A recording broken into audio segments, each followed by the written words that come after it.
All right, here we go. How's it going, beautiful people of the internet? This is Jose Trujillo, world's greatest living artist. World's greatest living artist, yeah. Let's see here. I don't even think you guys can see the palette, so why even bother with that? Gonna do a little painting. What you pow pow? Yeah, there we go. Let's do a little painting. So in this little demo, this late night demo, I'm going to show you how I do a painting. A very simple approach. This is one of my favorite ways to paint. It's a very simple approach. Let's do it. It's very simple. It's just a no BS, let's do it, let's get to it. And it's something that I developed. It's taken me years to figure this out and to find the edge. Okay? Some people don't like it, but it's totally cool. It's not for everybody. It's only for those who dare to enter. Dun dun dun. Okay, so I got a number 4 brush. How's it going, Julia? Good to see you. How's it going, D. Toms? What's up? Dan Howard, artist. Here we go, okay? So I'm gonna do a little sketch drawing with black paint. I use Mars Black. I love using Mars Black. Okay? And just kind of sketch out my little drawing here. This you can do it in a whatever different ways, right? There's no right way or wrong. One thing that I do like to do is take a little bit of time here. You know, one thing that I've learned is speed comes out of being sure of what you're doing. And one way to be sure is to, I know it's weird, it's a little strange, but one way to be sure what you're doing is to take your time a little bit. Take your time, just a little bit. I know it's counterintuitive to what I usually say. I'm always talking about speed, but speed comes out of that. Just a little note for those of you who are like, I get it. I get what this cat's talking about. See, so I sort of stencil out the painting. See, I sort of stencil it out. The drawing. See, I do this. It's sort of a little stencil. And I don't spend too much time with it, but just enough to allow me to do this, you know? And then bam, here we go. See? Just enough to allow me to do that, to play with it in that way. And I don't, from here, I go directly to color. And I'll use a number 10 brush. Okay, number 10. From here, I go directly to color. And because I like to play with color, I don't do stuff like, oh my God, tones, tonality, and blah, blah, blah. No, I like to play with color, so I go directly to color. Like directly to color. One of the ways that I like to do this gig is once you start placing color, I commit to it. What I mean by that is that I'll brush it out and then pick up another color and do the same thing.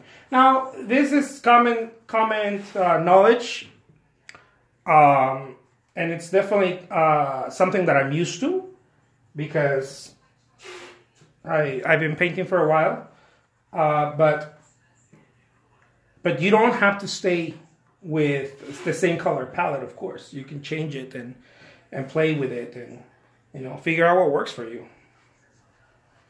Look at that.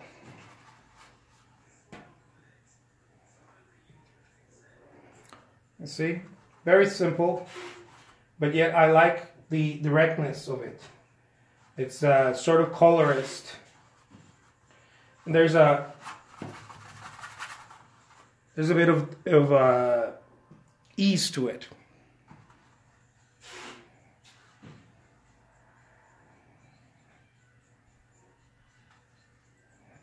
There's a bit of ease to it.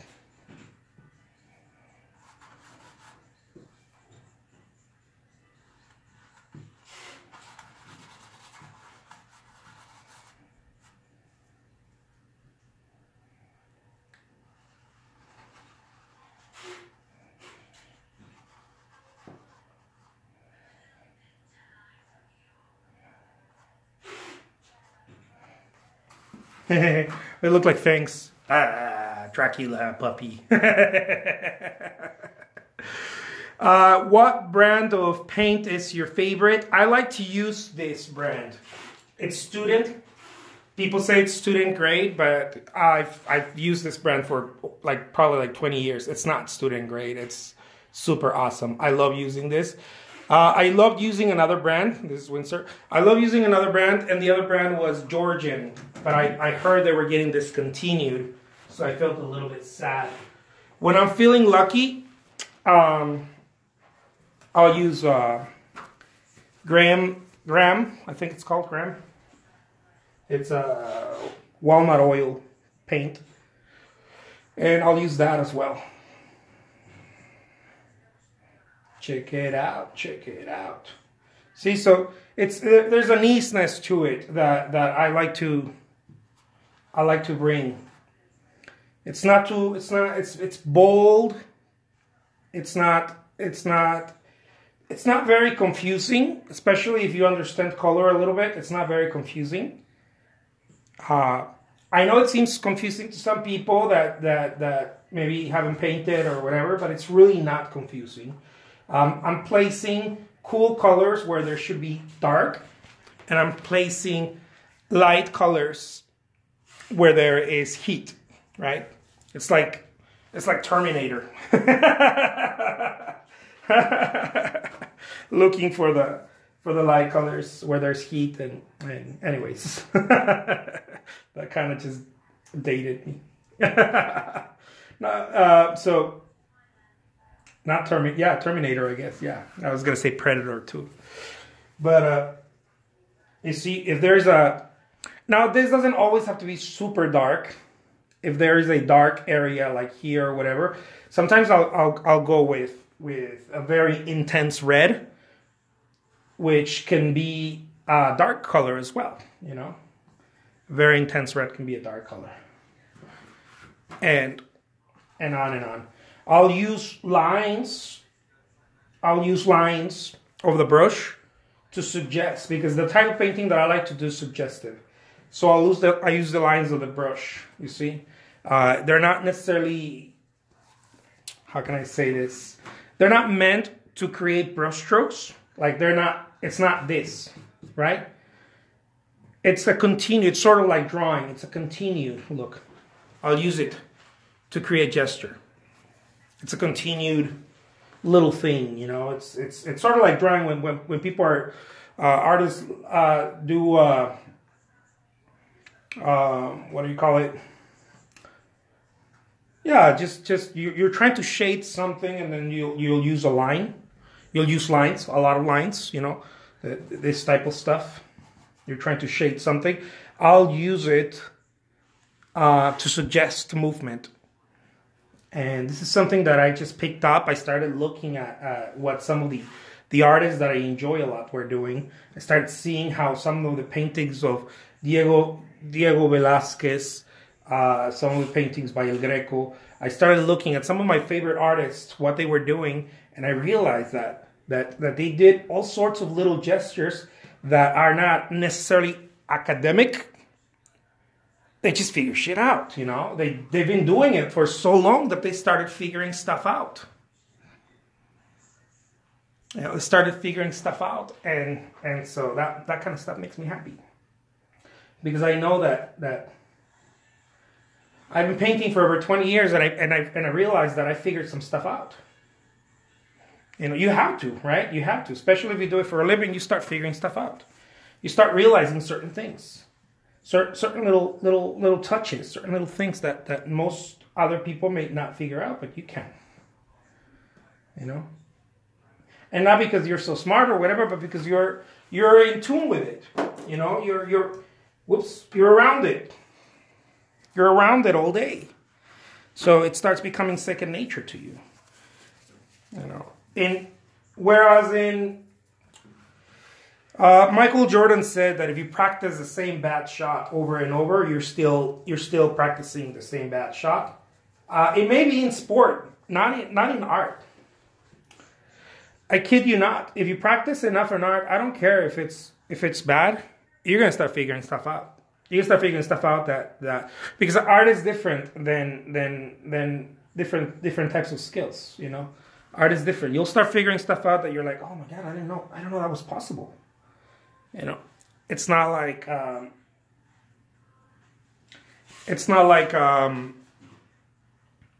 sports. In that way, it's like sports in many other ways, but not in that way. So now that I did the image, right, I'm going to do some negative painting. Okay. Now that I did the image, I'm going to do some negative painting, and the negative painting is going to eat a little bit of the painting, the background, right? The purpose of this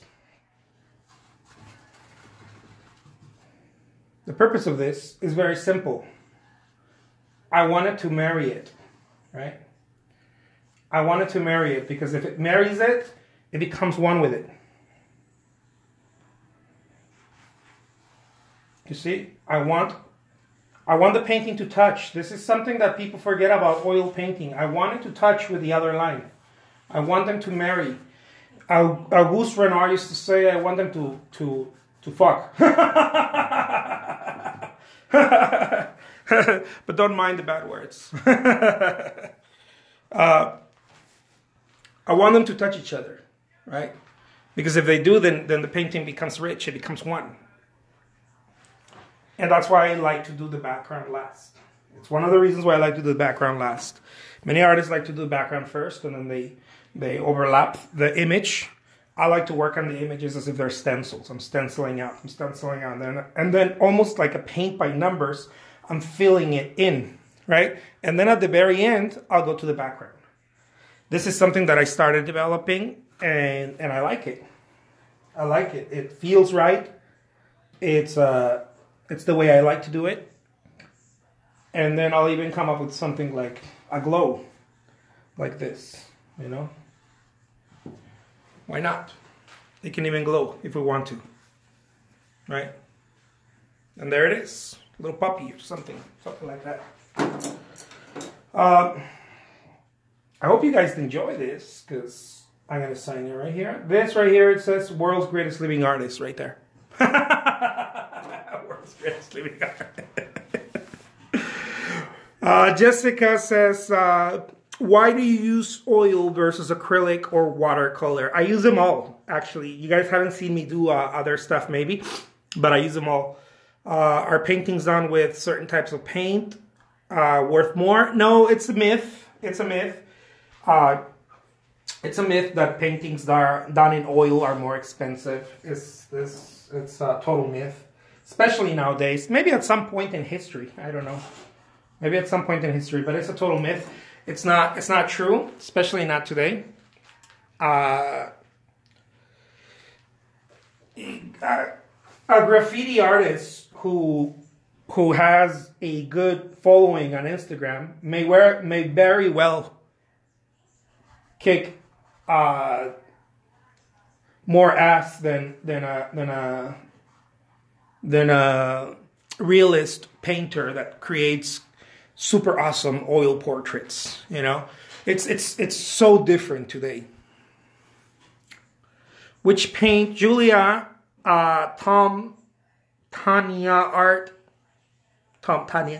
Art says, which paint do you feel is easier to work with?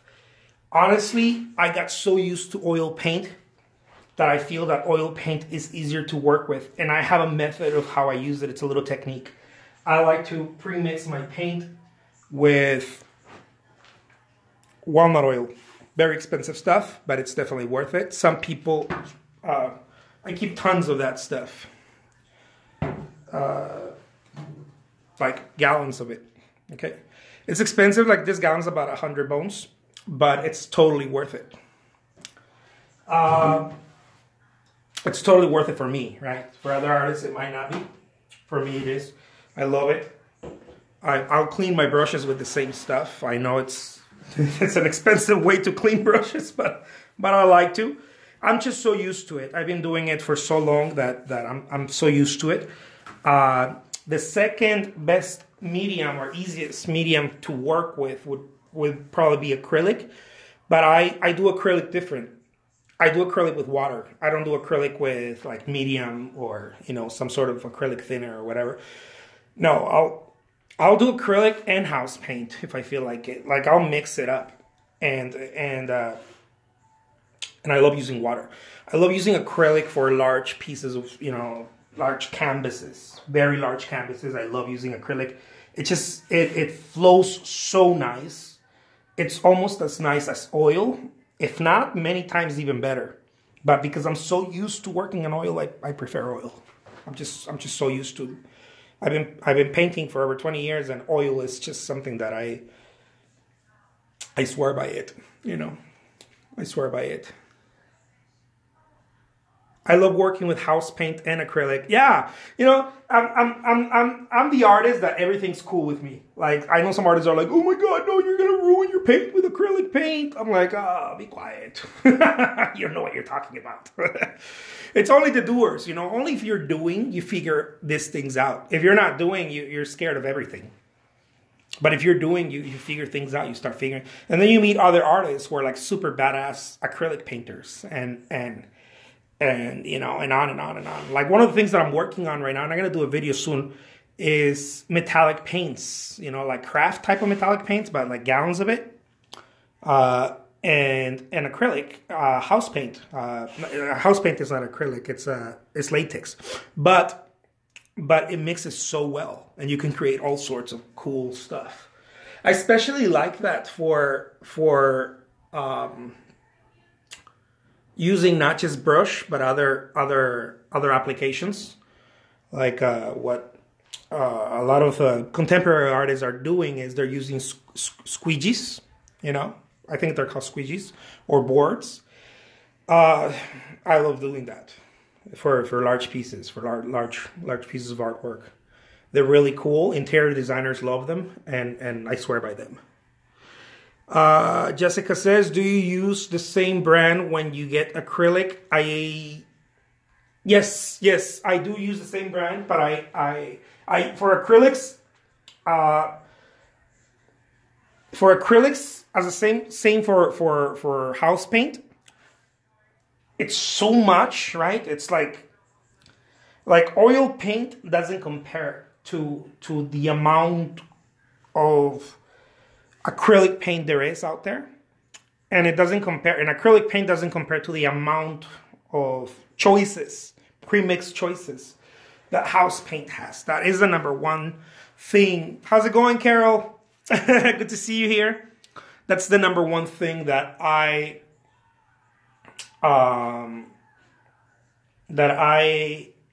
enjoy the most about house paint.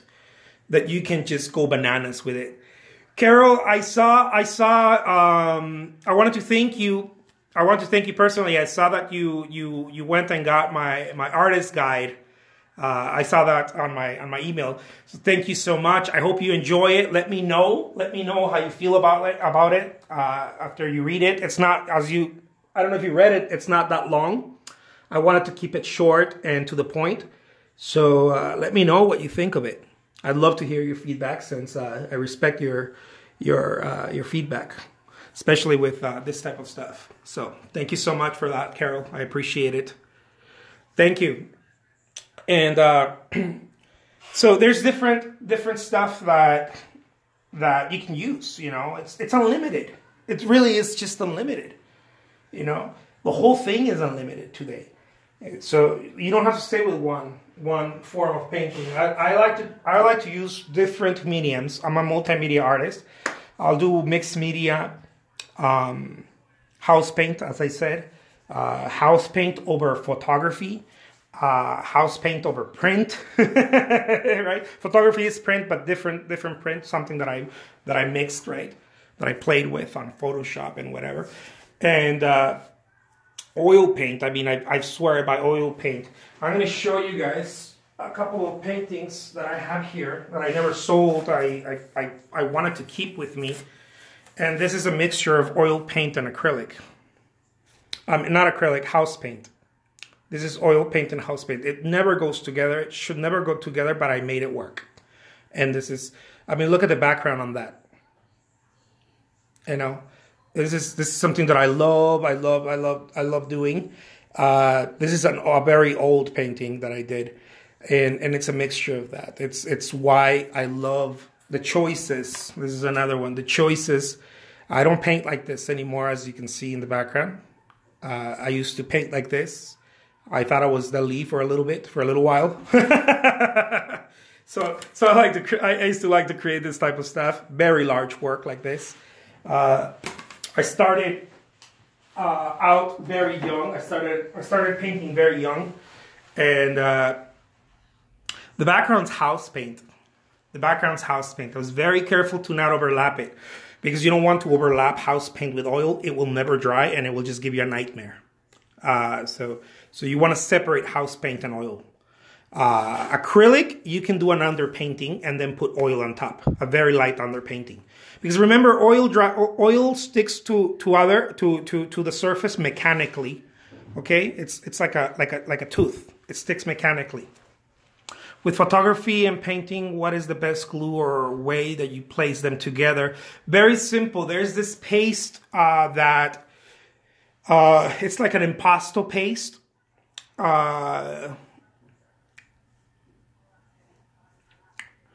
It's like an impasto paste. How's it going, Kimberly? Good to see you here. Let me show it to you guys. That way you guys can get some value out of this. Let me get that. Just a second.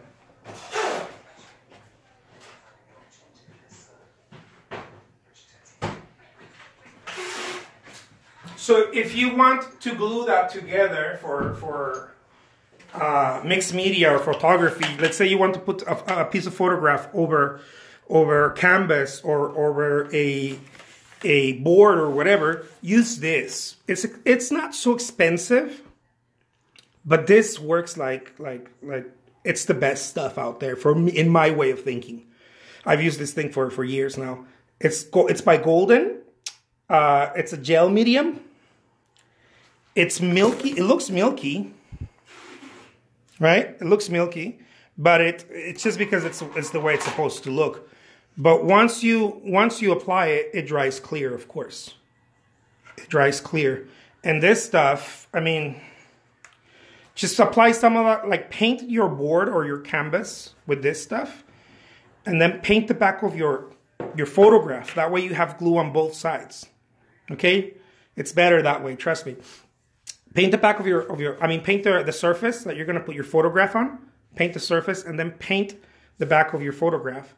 And don't worry so much about the wrinkles. It's going to create wrinkles. I'm going to do a tutorial for you guys. It'll create wrinkles on the photograph. Don't worry about it. It will stretch. Because remember, this is water-based. So it will stretch. Do not use something else other than water-based when you're doing that, when you're doing collage or anything like that. Because it does different stuff, different funky stuff. For example, oil contracts, and water expands, right? Water expands and oil contracts. Yeah. So if you put something that's oil-based, it's going to contract your photograph, and it's going to make a young person look older. So be very careful with that. Just use water-based products. And let me show you that medium again. It's called just gel medium. I use the regular gloss. It's by Golden. Screen grab that if you want. I don't know. So there you guys have it. That's what I use for that. And it works like, you know, it does wonders. I like to use it also to create impasto-like or texture on my prints. It's basically impasto, you know, it's a form of impasto. It's just a paste, you know. And I apply that and on my prints, and it gives a little. It's not cheesy. I used to think it was cheesy before I got into it. And I was like, man, I don't want any of that. But after checking out some photographers and working closely with photographers' businesses, I realized that all of the stuff that they do, photographers do stuff like that. You know, they'll go take a portrait, and then they'll do all this stuff that even on Photoshop that makes it look kind of resemble a painting and brushstrokes and whatnot. You may think it's cheesy, but not the consumer. So you as an artist may think like, oh my God, it's so cheesy. Because I used to think that, you know. Because we tend to be very critical, and we tend to be very, very much purists. But the consumer, it's not that the consumer doesn't know better or whatever. The consumer is not coming from I'm an artist's point of view. The consumer is coming from let me see that. Let me look at that. Let me see the texture. This is why we see a lot of artists that create quote unquote, you know, cheesy paintings and are like doing great, you know. Because they're not trying to please artists. They're trying to please their consumer base, their customer base. And that's something to keep in mind if you're doing this for a living. So anyways, I hope that you guys are finding this stuff helpful. Kimberly, I got your message on Facebook. Thank you so much for reaching out. I'm going to craft something for you and figure out what we can do to get that ball rolling. So I definitely expect an email from me or a Facebook message. What do you use for varnish? Varnish, I don't use varnish. I used to use varnish, but I don't anymore. The walnut oil it works really nice, and it keeps my paintings looking fresh. I used to use varnish. I used to use, you know, the same brand from Winsor & Newton. Let me see if I have some here. I don't like to use varnish because it tends to yellow the paintings. And walnut oil prevents that. So it's kind of like working against it. But just about any varnish will work. You know, just wait a few weeks at least. The rule of thumb is like 6 months for oil paint. But for oil paint, okay? But for acrylic, for oil paint is about 6 months to wait. Because really oil paint dries to the touch in weeks. But it takes about 6 months to cure. Curing is another thing. Curing is what's underneath. So it's still gooey underneath. That's called curing process. When the gooiness dries, it means that it's cured. When it's just dry to the touch, it just means that enough air has hit it to create a film. And if you put varnish, if your paint is thick enough, right, gooey enough, thick enough, impasto, and you put varnish on top, I've never seen it happen, actually, okay? I've never seen it happen, but some artists say that happens, that it shrinks and it creates cracking over time. I've never seen it happen, so I don't even want to continue to spread that myth because I've been painting for many years and I've never had that happen to me. But for acrylic, just use a clear coat. For varnish, like this is the varnish. Like this is the glue and the varnish actually. You know, it creates it's gloss. So it creates it's multi-purpose. This stuff is like for acrylic paint, okay guys? This is not the painting right there is oil. We're talking about acrylic here. This stuff is like super cool. You can use it for anything. You know? It's like, you got a wound, put some of that. No, I'm just joking. Put some of that on the wound. Jessica says, do you stick with one style for the paintings that you sell? Yes and no. For oil, I tend to be very much one style, one or two styles, because I like to play with them. Since I sell different stuff, like different types of mediums, different paintings, different sizes. Sometimes this style doesn't convert well to like a 5-foot painting. you know? Like it looks nice on a 12 by 12 inches painting, but then it won't look good on a 5 foot or 7 foot painting. Because it's going to require a whole different, like doing this is one thing, but doing this with your arm, you know, it's going to translate differently.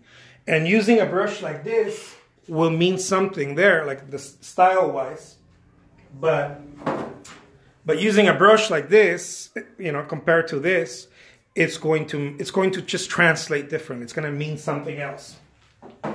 So I don't worry about that so much. But I do, you know, I mean, you develop, the style is really something that you develop. It comes out naturally. In my first years, I used to think that I needed to come up with a style. And man, I mean, it haunted me. I know it haunts artists. But to be honest with you guys, you'll liberate yourself if you just stop thinking about style. And you're like, I'm going to sound like Pedro in Napoleon Dynamite. Or Napoleon Dynamite said that your wildest dreams will come true if you just drop the whole style thing. Are you particular with the brushes you use? I don't. I only care that they're new. I like to use this stuff. I like to use palette knives. I have a whole, like I'm all about the palette knife, right? I have like dozens and dozens of these babies. I stopped using it for a little while. Now I only use it to mix paint, but I also do paint with palette. When it comes to the brushes, I like this brand, and I'm going to tell you guys why. It's called Simply Simmons or something like that. I think you can find it just about anywhere. Any art store carries these two brands. This one and this one, the one with the yellow and red tip. You guys probably have seen them in just about in any art store, at least in the US. I stick to this because I paint so much. I paint for hours in a day. I run a full studio. Those of you guys have that don't know what I do, go check me out on YouTube. You guys will see I just got a 3,000 square foot art studio. Like I run out of a full studio. Like we're constantly creating and shipping out artwork. Well, I'm constantly creating, but you know, I have people that are constantly shipping out artwork to. I do eBay. I do a lot of Facebook and out of my. I do a lot of social media, so I get a lot of commissions that way, and I also work with interior designers. I do different stuff that allows me to make a full-time living. So the reason I'm saying that is that I'll burn through a brush in one day or less. So by the time the brush, this brush cost about $3, by the way. That's why I don't care about the brushes. I used to spend, you know, $40-50 on a brush, believe it or not. But I stopped caring about that because it's stupid. It doesn't make any sense for a business. It makes sense if you paint every now and then, or you're a hobbyist. Get a good brush. I'd recommend having good brushes. But if you are learning and you need to burn through brushes, these are the best brushes out there, in my opinion, for the price. When they start going like this, when they start turning like this is like way dry. I usually throw them away. Like the brush, look, it's not much different. But I'm going to tell you guys a little secret. The power of loose brush painting, okay, painting loose, is that this is able to bend. When this brush starts getting used up, it stops bending. And then the problem is right here. It starts hurting your wrist. And that's one of the reasons why, as soon as I feel like it feels a little bit hard, boom, I chuck it. And then I get a new one. I have tons of them. These are just a few that I keep of the new ones. And those are the new ones. I like to keep a few new ones. And these are just a few that I work with constantly. And as soon as they start feeling, boom, they go out. They get chucked. So it's just the way I like to do it. Jessica says, do you have videos on using a palette knife? I do. I do. Go check out my YouTube channel. You just have to type in my name, Jose Trujillo, artist or paintings or whatever, and type the word palette knife. I have over 1,000 videos, guys, on YouTube. You guys can check out. That's the cool thing about YouTube. It's free. You know, over 1,000 videos where I show. I don't show everything, not because I'm like stingy with my stuff. I just don't show everything because it's more time consuming. So I was like, oh man, I was just like trying to get videos out there. So I just show me painting or pre-mixing paint, or like I don't have the reason I'm saying this because some people don't like that. So I'm coming up with videos that I have everything, where I'm showing the paint and I'm showing what I'm painting. You know how some bloggers have that, but they'll show both screens or whatever. I'm not computer savvy like that. I use a cell phone. I point and shoot. I'm a cowboy. I'm a Mexican cowboy. So that's what I do. I just kind of point and shoot and hope for the best. And it's usually comes out the way I want it to. Most of the videos that I shoot, they go on YouTube, they go on social media. I'm all about that. I like that. It wasn't always like that. I started making a full-time living as an artist, and I kept to myself. And I didn't pay attention to anything else. I like sharing or any of that. You know, like, oh, I'm going to go teach other people. I'm going to go share. I did with friends, but I never did it. I never did it like on, like, oh, I'm going to go on YouTube and start doing this. Or I'm going to, I don't know, create little blogs or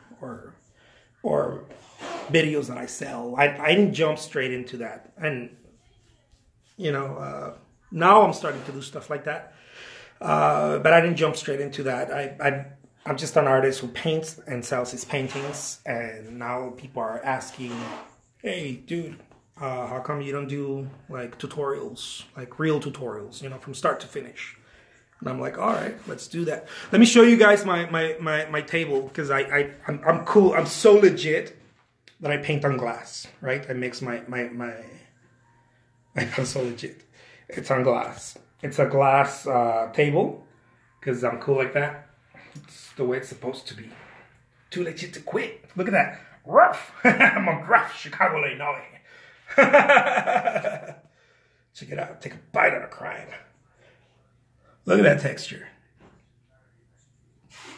And it's super easy. Like, well, it's easy once you get through the hard part. I'm not going to say it's easy because it's not easy. But once you get through the hard part, you know, once you start nailing down the basics, then it becomes more easy. You know, it's a flow. It's very zen, actually. You know, if you guys check out my videos on YouTube, you guys are gonna see that I talk a lot about that. The whole painting process for me, it's very zen. It requires quieting the mind, and that's something that it's not easy for me to do because I talk a lot. But when I paint, it seems like I can tap that a little bit. You know, I can touch it. Be like, all right, I gotta quiet my mind, and that's when I'm able to paint. Because the inner critic is always fucking with us. You know, it doesn't let you move forward. There's a lot of perfectionism in artists. I know that. A lot of friends suffer from that. They still do. Perfectionism creates a lot of anxiety and all kinds of nasty stuff that you don't need in your life. Life is already hard. Why make it harder? You know. So one way that I tackle painting is that I act as if I'm going to throw it away. Okay, this is a practice, and I don't need it anymore as much, but this is how I practice in the beginning. Rather than thinking, oh my God, what are people going to think? Oh my God, blah, blah, blah. I was like, oh, okay, well, let's act like I'm going to paint this and I'm going to throw it away right away. Like, I'm not going to keep it. Let's just paint it and throw it away.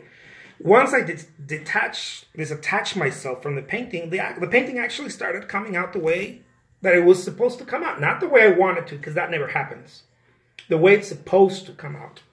Based on your skill set, based on your knowledge, based on your experiences. It's the way it's supposed to come out. And believe it or not, guys, half of the world is going to be happy with it. More than half of the world. It's us that are not happy with them. And that's really the hurdle. That's really the challenge of artists. You need to start treating yourself a little bit nicer, a little bit better. Because most people love what you, if you're an artist, most people love what you do. Like 90% of people that watch it, they're like, oh my God, that's so awesome. You know, because they see the skill. They may not like the style, they may not like the subject, but they see the skill. And the skill is what they respect. Because you've been at it, right? You've been at it for a while, so they respect the skill. And they like it. You know, many people like it. Many people even want to pay for it. But you have to start learning. This is something that I did anyways. Just passing it out. Learn to forgive yourself. One of the things that I do, another of the things that I do is that every brushstroke, I did little mantras where I told myself, this doesn't mean anything. Right? So that I continue to forgive myself. Like it's a constant surrendering. This doesn't mean anything. It doesn't mean anything. And I would get another brushstroke, you know, some paint. Get some paint, put it there, and say gently, like under my breath. It doesn't mean anything. But say actually say the words. This doesn't mean anything. Because usually there was a lot of chatter and it was like, oh my God, the blue I didn't mix correctly. Oh no, blah, blah, blah. I didn't use the right blue. And I didn't create the right shade. Oh, and the tint is off. And the shadow doesn't go there. And the light, blah, blah, blah, blah, blah, blah, blah, blah, blah, blah, blah. Until I got to a point where I was like, fuck it. This does not mean anything. If it's going to be this painful, I'd rather not do it. And then I got to a place where I was like, all right, cool. I'm just going to accept what I'm doing. I never threw them away. I just told myself that.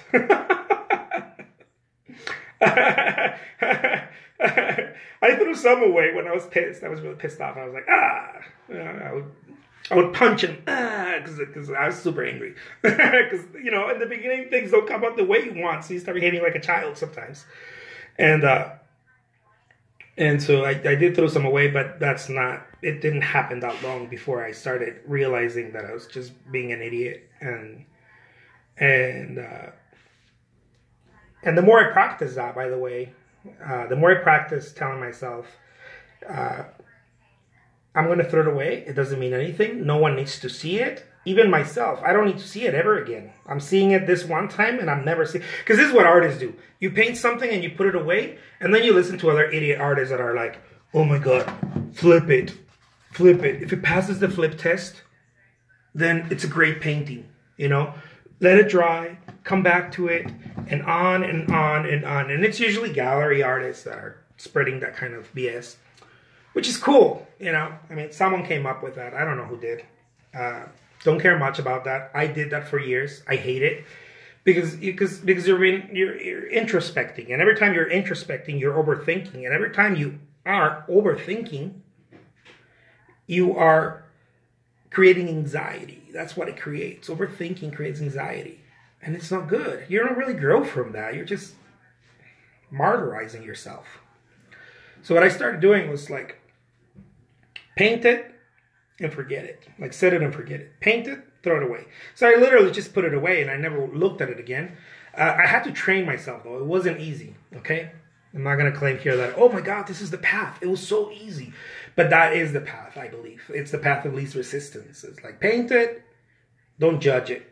The whole thing is like, don't judge it, right? Because usually what we do as artists is like we look at it, we let it dry, we come back to it, we agonize about it, and then we're like, oh my God, that light, that eye is bothering me. That eye is bothering me, and it's a bunch of bullshit. It's just really perfectionism. It's not letting you go beyond.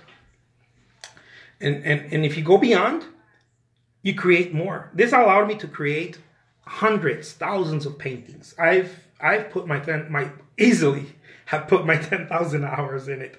But I couldn't never have done it unless I moved on. You have to move on and paint more. Oh, I love that. Totally. Look at that. That's awesome. Jessica says, do you paint the sides of the canvases? I don't. I used to when I started selling them. I don't anymore. I'm so blessed that people are like, dude, I love just that you just send it out like that. You know, they don't really question it, and I'm not interested in it. I just tell them, you want me to frame it, or you can frame it yourself. Either way, you know, if I do a show, Even if I do shows, I don't do that anymore.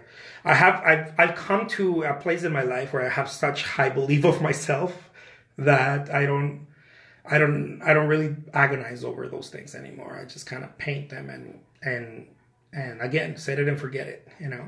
And if the gallery really wants frames, then I'll frame them, you know. But I'll have, you know, I don't know, have someone in my studio frame them or whatever. I do a lot of the work, so. But yeah, I don't. Usually for gallery, I'll do like thick frames. So I'll do like bigger paintings and thicker frames, like the thicker the gallery reps. And those look really contemporary without frames, and you know, and I'll paint like that if I'm gonna do a gallery show. So that's how I do it, guys. I hope that you guys have some fun. Let me show you a little painting that I did earlier too. This is a little portrait that I did. I was working on this portrait earlier. So my stuff is a bit more expressionist, Fauvist. I started a bit impressionistic a while back. And if you see the paintings that I showed earlier, I used to think I was going to be the next Dali. So, you know, we go through phases as artists. And now I'm at a phase where as you can see, set it and forget it. Because I've come to a place where I just love what I do so much, and it's so damn right. It's so me, you know. And I'm not talking about like uniqueness or whatever. No, it's just it is what it is, you know. It is what it is. I don't agonize about it anymore. I encourage artists not to. There's another painting I did. I don't agonize a jockey, a horse. I don't agonize about it anymore. I have no intention, no desire to sit there and have a martyr's artist life. I just want to be happy. Elisa, good to see you here. I know that you had an art show today, an art exhibit. I hope that it came out super awesome. I hope you had a lot of fun. And it was a very great, joyful experience. So, I love it when people have art exhibits, because it's a cool thing. You know, it's a very cool thing. It's all about your efforts. Your efforts are put on a wall, and people get to enjoy them and get to see them and ooh ah and all the fun stuff that comes with it. So I love that. Congratulations on that show, Alisa. So there it is, guys. I hope that you guys had a wonderful day. Oh, yes, sold lots. Very happy. Met a few people. I love that. I love the sold lots part. And the met a few people. That's very good. Good for you. You deserve it. We all deserve success. Hell yeah, we do. You know, if you put in effort, you deserve it. You absolutely deserve it. And you definitely put effort in creating a gallery exhibit. It's not easy. It's not easy to do. So that's awesome. Congratulations on that. That's way cool. So guys, I'm going to leave you with that. I gotta go back to packaging some work. It's late. My wife is in the other room. She's packaging. We stay up late packaging work. But I wanted to show you guys what I was doing today. So thank you so much. My work is on the smaller works are on eBay. I'm gonna auction the hell out of them. They start out at 99 cents, no reserve. So I let them go. I literally keep letting them go. I don't know how long I'm gonna continue to do that. It seems like it's just the right thing to do. You know, I want to get as many people my artwork. I want to get my artwork into the hands of as many people as possible. That is my mission as an artist, is to be able to touch as many people as possible with my artwork. And what better way than to not just show them, but make it available. Make it so available that they can't say no.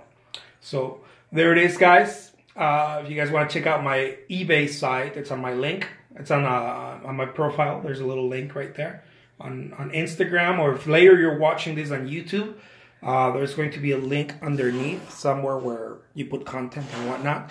Check it out. And yeah, Super cool. All right, guys, take care. Adios.